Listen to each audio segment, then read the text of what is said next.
Hello guys and welcome back to best car picks. എനിക്കറിയാം നിങ്ങൾ ഇതിനു മുമ്പ് ഇഷ്ടം പോലെ നമ്മുടെ മഹീന്ദ്ര ഥാർ 5 ഡോർ അഥവാ നമ്മളെല്ലാവരും അർമാഡ എന്ന് പറഞ്ഞ് വിളിക്കുന്ന ഇവരുടെ പുതിയ SUV-യുടെ ലീക്ഡ് ഇമേജസും അതുപോലെ കംപ്ലീറ്റ്ലി ക്യാമോഫ്ലാജ്ഡ് ആയിട്ടുള്ള ഇമേജസും എല്ലാം കണ്ടിട്ടുണ്ടാവുമെന്ന്. ഇപ്രാവശ്യം പക്ഷേ ക്യാമോഫ്ലാജ് ഒന്നും ഇല്ലാത്ത നല്ല neat and clean red colour ഥാറാണ് നമുക്ക് കിട്ടിയിരിക്കുന്നത്. മഹീന്ദ്രയ്ക്ക് ഇങ്ങനെ ഇടയ്ക്കിടയ്ക്ക് ചെറിയ പരിപാടി ഉള്ളതാണ്. നമ്മുടെ XUV 700 ഇറങ്ങുന്നതിന് മുമ്പും ഇതുപോലെ ലീക്ഡ് ഇമേജസ് ഒക്കെ വന്നിരുന്നു. ആ വാഹനത്തിൻ്റെ ഒരു സിൽവർ പോലത്തെ കളറിൻ്റെ. ഇപ്രാവശ്യം പക്ഷേ വന്നിരിക്കുന്നത് ഥാറിൻ്റെ ലീക്ഡ് ഇമേജസ് ആണ്. ആൻഡ് റെഡ് കളർ വണ്ടിയാണെന്ന് പറഞ്ഞല്ലോ. ഇതാണ് നമ്മുടെ പുതിയ ഥാർ 5 ഡോറിൻ്റെ ഫ്രണ്ട് പ്രൊഫൈൽ വരുന്നത്. ഇതിൻ്റെ അകത്ത് ഇപ്പം ഡിസൈൻ ചേഞ്ച് ആയിട്ട് പറയാനാണെങ്കിൽ അത്യാവശ്യം വ്യത്യാസങ്ങൾ പറയാൻ പറ്റും. പ്രത്യേകിച്ച് നമ്മുടെ ഹെഡ്ലൈറ്റ്സിൻ്റെ ഡിസൈനിൽ. നമ്മുടെ ഥാർ 3 ഡോറിൻ്റെ അകത്ത് അവരിപ്പോഴും LED ഹെഡ്ലൈറ്റ്സ് ഒന്നും കൊടുക്കുന്നില്ല. സാധാരണ ഹാലജൻ ഹെഡ്ലൈറ്റ്സ് തന്നെയാണ് കൊടുക്കുന്നത്.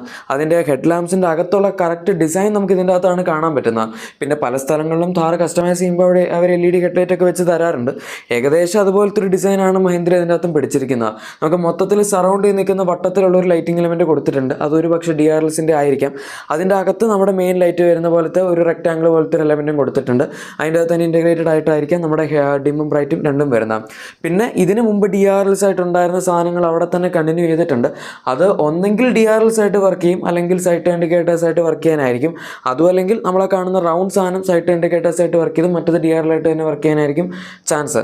എനിക്ക് തോന്നുന്നത് മിക്കവാറും സൈഡിലുള്ള സൈറ്റ് ഇൻഡിക്കേറ്റേഴ്സും അതുപോലെ ഹെഡ്ലൈറ്റിൽ വരുന്ന DRL ആയിട്ട് വരാനായിരിക്കും എന്നാണ്. കാരണം അപ്പോഴാണ് വണ്ടിയുടെ ലുക്ക് നമുക്ക് കറക്റ്റ് കംപ്ലീറ്റ് ആയിട്ട് കിട്ടുക.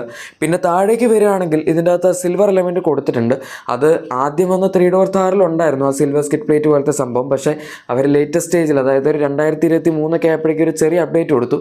അത് അപ്ഡേറ്റിന് വരെ ഡൗൺഗ്രേഡ് എന്ന് പറയുന്നതായിരിക്കും നല്ലത്. കാരണം അവർ ഫ്രണ്ടിലത്തെ ആ സിൽവർ സ്കിറ്റ് പ്ലേറ്റ് എടുത്ത് കളഞ്ഞ് മൊത്തം ബ്ലാക്ക് ആക്കി. അപ്പോൾ നമുക്ക് വണ്ടി കാണുമ്പം പെട്ടെന്നൊരു ബേസ് മോഡൽ പോലത്തെ ലുക്കൊക്കെ വരും. പിന്നെ അകത്തുണ്ടായിരുന്ന ഒരു USB പോർട്ട് എടുത്ത് കളഞ്ഞു. അങ്ങനെ കുറച്ച് പരിപാടികളൊക്കെ ചെയ്തിട്ടുണ്ടായിരുന്നു. പക്ഷെ എന്തായാലും 5 ഡോർ ഥാറിൽ വീണ്ടും ഈ ഒരു സംഭവം തിരിച്ചു വന്നിട്ടുണ്ട്. പിന്നെ നമുക്ക് ബമ്പറിനകത്ത് തന്നെ ഇൻറ്റഗ്രേറ്റഡ് ആയിട്ട് ഫോഗ് ലാംപ്സ് കൊടുത്തിട്ടുണ്ട്. അത് LED അല്ല, ഹാലജൻ ഫോഗ് ലാംപ്സ് ആണ് കൊടുത്തിരിക്കുന്നത്. അല്ലെങ്കിലും ഫോഗ് ലൈറ്റ് LED വരുമ്പോൾ പ്രത്യേകിച്ച് യൂസ് ഇല്ലാത്ത പോലായി പോകും. കാരണം ഫോഗിൽ നമുക്ക് വെള്ള കളർ ലൈറ്റ് അടിച്ച് കഴിഞ്ഞാൽ ഓപ്പോസിറ്റ് വരുന്നവരും കാണില്ല, നമുക്കും കാണില്ല. അതിലും നല്ലത് മഞ്ഞ കളർ ലൈറ്റ് ആണ്, ഓർ അറ്റ്ലീസ്റ്റ് നമ്മുടെ ഹാലജൻ ലൈറ്റെങ്കിലും ആണ്.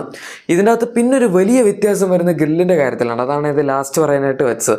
പൊതുവേ നമുക്ക് ഥാറിൽ എപ്പോഴും ആ ഒരു മഹീന്ദ്രയുടെ ടിപ്പിക്കൽ സ്ലാക്സ് വരുന്നത്, അതായത് 6 ലാക്കോ 7 ലാക്കോ 5 ലാക്കോ ഒക്കെ ഉള്ള അങ്ങനത്തെ ഗ്രില്ലാണ് വരാറുള്ളത്, ജീപ്പ് ഇൻസ്പയർഡ് ആയിട്ടുള്ളത്.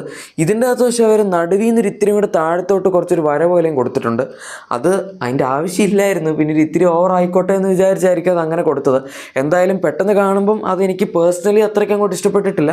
പക്ഷേ പേഴ്സൺ ടു പേഴ്സൺ ഡിഫർ ചെയ്യുമായിരിക്കും. ചിലപ്പോൾ നിങ്ങൾക്ക് കാണുമ്പോൾ അത് ഇഷ്ടപ്പെട്ടതായിട്ട് തോന്നുമായിരിക്കാം.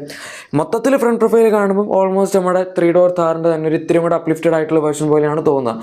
അതിൻ്റെയൊക്കെ ഫേസ് ലിഫ്റ്റ് വരികയാണെങ്കിൽ ചിലപ്പോൾ ഏകദേശം ഇതുപോലെ ഇരിക്കും എന്ന് നമുക്ക് പറയാം. ഇനി അവിടെ കഴിഞ്ഞിട്ടില്ല. നമുക്ക് ഇതിൻ്റെ സൈഡ് പ്രൊഫൈലിൽ ഇമേജസ് കൂടി കിട്ടിയിട്ടുണ്ട്. ഇമേജസ് എന്ന് പറയാൻ പറ്റില്ല, ഒറ്റ ഇമേജേ ഉള്ളൂ. ഇതാണ് ഈ വാഹനത്തിൻ്റെ സൈഡ് ലുക്ക്.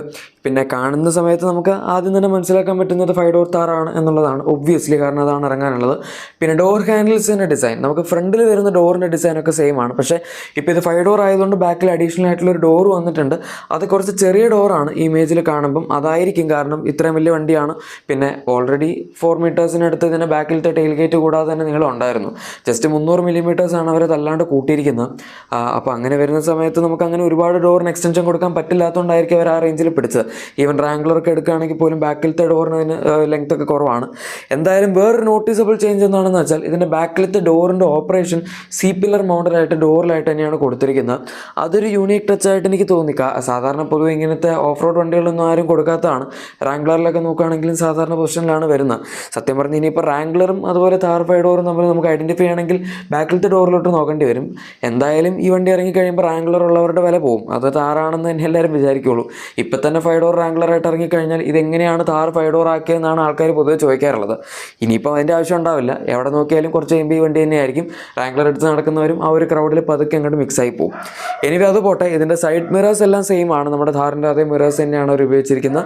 അതുപോലെ തന്നെ ബാക്കിലേക്ക് വരികയാണെങ്കിൽ C-പില്ലർ കഴിഞ്ഞിട്ടുള്ള ഒരു ഏരിയ നോക്കുകയാണെങ്കിൽ അതൊരു ഇത്തിരി സ്ലാൻഡിങ് പൊസിഷനിലാണ് കൊടുത്തിരിക്കുന്നത്. അത് അവർക്ക് വേണമെങ്കിൽ നേരെ കൊടുക്കാമായിരുന്നു. പക്ഷേ അതിന് പകരം സ്ലാൻഡ് ചെയ്യുന്ന ഒരു രീതിയിൽ കൊടുത്തിട്ട് ബാക്കിയാണ് നമ്മുടെ ഇതിൻ്റെ റൂഫ് പോലെ കവർ ചെയ്ത് വന്നിരിക്കുന്നത്. അവിടെ ഒരു ക്വാർട്ടർ ഗ്ലാസിൻ്റെ പരിപാടിയും അവർ പിടിച്ചിട്ടുണ്ട്. അതും മൊത്തത്തിൽ കുഴപ്പമില്ല. കാണുന്ന സമയത്ത് നമുക്കിപ്പം ഏതാണ് ഇഷ്ടം എന്നുള്ളത് കറക്റ്റ് വണ്ടിയുടെ സൈഡിലേക്ക് വന്നു കഴിയുമ്പോഴേ പറയാൻ പറ്റുള്ളൂ. അതായത് ഇത്തരത്തിൽ സ്ലാൻഡിങ് റൂഫ് വരുന്ന സമയത്ത് അത് വണ്ടിക്ക് കാണാൻ ഇത്തിരി ഓക്കോർഡായിട്ട് തോന്നും, അതോ നമുക്ക് നല്ലതായിട്ട് തന്നെ വരും എന്നുള്ളതൊക്കെ. ശരിക്കും അങ്ങനെ വരുന്ന സമയത്ത് റൂഫ് റിമൂവ് ചെയ്യാൻ പറ്റുമായിരുന്നെങ്കിൽ നല്ലതായിരുന്നു. കാരണം ആ സ്ലാൻഡിങ് റൂഫ് എല്ലാം കൂടെ വരുമ്പോൾ വണ്ടിക്ക് നല്ലൊരു ലുക്ക് കിട്ടും. പിന്നെ ഇതിൻ്റെ അകത്ത് റോൾ കേജ് ഒക്കെ ഓൾറെഡി ഉണ്ടാവുമല്ലോ. പക്ഷേ ഈ വണ്ടിക്ക് മറ്റതുപോലെ കൺവേർട്ടബിൾ ഓപ്ഷൻ വരുമെന്ന് എനിക്ക് തോന്നുന്നില്ല. കാരണം ഒന്നാമത്തെ കാര്യം, ഇതിൻ്റെ അകത്ത് ഹാർഡ് ടോപ്പ് എന്ന് പറഞ്ഞൊരു കൊടുക്കുന്നത് മെറ്റൽ റൂഫായിട്ടാണ് പറയുന്നത്. അതുകൊണ്ട് തന്നെ നമുക്ക് ഇതിൻ്റെ അകത്ത് സൺ റൂഫൊക്കെ അവൈലബിൾ ആണ്. അതിപ്പോൾ ഇത് നോക്കിയാൽ തന്നെ മനസ്സിലാവും, നല്ലൊരു അത്യാവശ്യം സൈസുള്ള സിംഗിൾ പെയിൻ സൺ റൂഫ് പോലെ തന്നെയാണ് അത് കണ്ടാൽ തോന്നുന്നത്. അപ്പോൾ അതിൻ്റെ അകത്ത് നമ്മൾ ഇനിയിപ്പം സോഫ്റ്റ് ടോപ്പോ അല്ലെങ്കിൽ കൺവേർട്ടബിളിൻ്റെ ഒക്കെ ഓപ്ഷൻ കൊടുക്കുകയാണെങ്കിൽ അങ്ങനത്തെ കുറച്ച് ഫീച്ചേഴ്സ് അവരെടുത്ത് കളയേണ്ടി വരും. പിന്നെ കൺവേർട്ടബിൾ ആയതുകൊണ്ടുള്ള അഡീഷണൽ കോസ്റ്റോ അങ്ങനത്തെ സംഭവങ്ങളൊക്കെ വരും. ഇപ്പോൾ അതുകൊണ്ടൊക്കെ മിക്കവാറും അതവർ ഒഴിവാക്കാനായിരിക്കും ചാൻസ് കൂടുതലുള്ളത്. പിന്നെ ഈ 5 ഡോർ വണ്ടി എടുക്കുന്നവരും അങ്ങനെ ഭയങ്കരമായിട്ട് എൻജോയ്മെൻറ്റിന് എടുക്കുന്നവരായിരിക്കില്ലല്ലോ. ഒരു ഫാമിലി പർപ്പസിന് വേണ്ടി നമുക്ക് ടൗണിൽ കൂടെ ഓടിക്കണം, അത്യാവശ്യം ആൾക്കാരെയും കയറ്റണം, അങ്ങനത്തെ ഒരു പർപ്പസിന് വേണ്ടി എടുക്കുന്ന ആൾക്കാരായിരിക്കുമല്ലോ. ഇനിയിപ്പോൾ അവർക്ക് അങ്ങനെ നല്ലൊരു വൈബടിച്ച് പോകണമെന്നൊക്കെ ഉണ്ടെങ്കിൽ വേണമെങ്കിൽ 3 ഡോർ താർ എടുക്കാം. അതിൻ്റെ കൺവേർട്ടബിളിൻ്റെ ഓപ്ഷനൊക്കെ ഇപ്പോഴും കൊടുക്കുന്നുണ്ട്. നമുക്ക് തൽക്കാലത്തേക്ക് ഇതിൻ്റെ ഇത്രയും ഇമേജസേ കിട്ടിയിട്ടുള്ളൂ. ബാക്കിലത്തെ അതിൻ്റെ ഇമേജസ് കിട്ടിയിട്ടില്ല, അതായത് ക്യാമോഫ്ലാജ് ഇല്ലാണ്ട് കിട്ടിയിട്ടില്ല. പക്ഷേ ബാക്കിൽ അങ്ങനെ വലിയ ഡിഫറൻസ് ഒന്നും പറയാനില്ല. മെയിനായിട്ട് വരികയാണെങ്കിൽ താഴത്തെ അവർ വീണ്ടും ആ സിൽവർ സ്കിപ്പ് പ്ലേറ്റ് ഇതിൻ്റെ അകത്ത് ആഡ് ചെയ്തിട്ടുണ്ടാവും. ബാക്കിയൊക്കെ സെയിം ആണ്. നമുക്ക് ഓൾറെഡി ഇതിനകത്ത് LED ടെയിൽ ലാംപ്സ് ഒക്കെ 3 ഡോർ താറിലും ഉണ്ടായിരുന്നു.